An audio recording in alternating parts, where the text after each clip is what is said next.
পৃথিবীতে একজন মানুষই শুধু জানতেন যে তিনি পৃথিবীতে কতদিন বাঁচবেন, সেটা হচ্ছে সাইয়েদনা আদম আলাইহিস সালাম। ওনাকে বলে দেওয়া হয়েছিল উমরুকা আলফু সানা, তুমি পৃথিবীতে বাঁচবে 1000 বছর। কয় বছর? সাইয়েদনা আদমের সামনে অনেকগুলো রুহু রাখা হলো। সাইয়েদনা আদম বললেন, এরা কারা? আল্লাহ বললেন, এরা হচ্ছে নাসালুক, তোমার বংশধর, পৃথিবীতে তোমার পরে এরা পৃথিবীতে আসবে। সাইয়েদনা আদম বললেন, আল্লাহ ওই যে একটা রুহু দেখা যায়, এটার নাম কি? আল্লাহ বললেন, হাদা ইবনুকা দাউদ, এটা তোমার ছেলে দাউদ, সে দুনিয়াতে নবী হয়ে আসবে, তার ছেলে সুলাইমানও নবী হয়ে আসবে।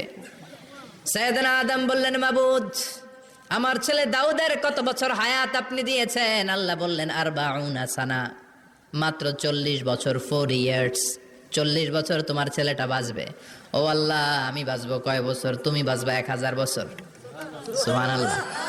সাইয়েদনা আদম বললেন, মাবুদ, এত ফুটফুটে সুন্দর আমার ছেলে দাউদ, মাত্র 40 বছর দিলেন কেন? জিদ মিন উমরিহি, বাড়ায়া দেন। কি করেন? সুপারিশ করতেছে পোলার লাইগা। কে? বাবা। আল্লাহ আপনি বাড়ায়া দেন। আল্লাহকে বাড়ানো যাবে না, লেখা হয়ে গেছে। রুফিআতিল আকলাম ওয়া জাফফাতিস সুহুফ, কলম তুলে নেওয়া হয়েছে আর কালি শুকায় গেছে, আর কিছু করা যাবে? সাইয়েদনা আদম বললেন, মাবুদ, আমার 1000 বছর কেন দিলেন? আমার এই সুন্দর ফুটফুটে ছেলেটারে মাত্র শুধুমাত্র 40 বছর কেন দিলেন? ও মাবুদ, আমার 1000 বছরের দরকার নাই, আমার 1000 বছর থেকে 60 বছর আমি আমার ছেলেরে দিয়ে দিলাম। দাউদ আলাইহিস সালাম বাঁচবে 40 বছর, তো বাপ আদম যদি আরো 60 দেয়, 40 আর 60 মিলে কত হয়? 100। ভালো হিসাব বোঝে 100। আর আদম আলাইহিস সালাম পেয়েছিলেন 1000 বছর, 60 কমে গেলে রইল কত? 940 বছর পৃথিবীতে থাকার পরে মালাকুল মাউত চলে এসেছে।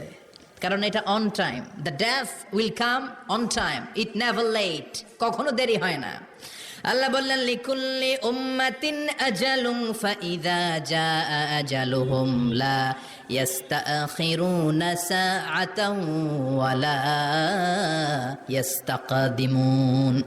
মৃত্যুর একটা নির্ধারিত সময় আমি বেঁধে দিয়েছি, অন টাইম, অন টাইমেই চলে আসে, 1 সেকেন্ড আগেও আসবে না, 1 সেকেন্ড পরেও আসবে না। 940 বছর বয়সে মালাকুল মাউত এসে হাজির, এসে বলল, জিইতু আন আকবাদা রূহাক, রূহ কবজ করতে আসছি। আদম আলাইহিস সালাম বললেন, রূহ কবজ করতে আসছো মানে? আমি বাঁচবো তো 1000 বছর। কয় বছর?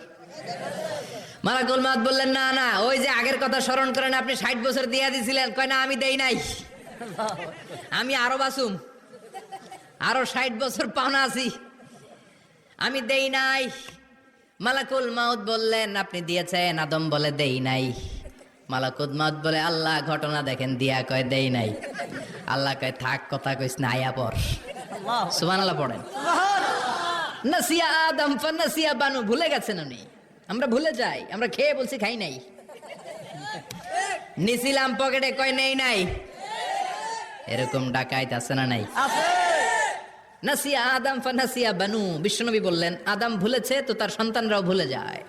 জাহাদা আদম ফা জাহাদাত যুররিয়াতু, আদম অস্বীকার করেছে, তার সন্তানরাও অস্বীকার করে। সেদিন থেকে আল কিতাব ওয়া শুহুদ, মানে লিখে রাখার সিস্টেম আর সাক্ষীর সিস্টেম চালু হয়েছে। সুবহানাল্লাহ পড়েন। সুবহানাল্লাহ। 940 বছর বয়সে মালাকুল মাউত এসে আদম আলাইহিস সালামের রূহ নিতে পারে নাই। উনি 1000 বছর যখন হয়েছে তখন এসে সাইয়েদনা আদম আলাইহিস সালামের রূহ কবজ করেছে। যেই দিন পৃথিবীর প্রথম মানব, প্রথম নবীর রূহ মালাকুল মাউত দুনিয়া এসে কবজ করেছে, ওই দিনটাও ছিল জুমাবার। সুবহানাল্লাহ, আল্লাহু আকবার।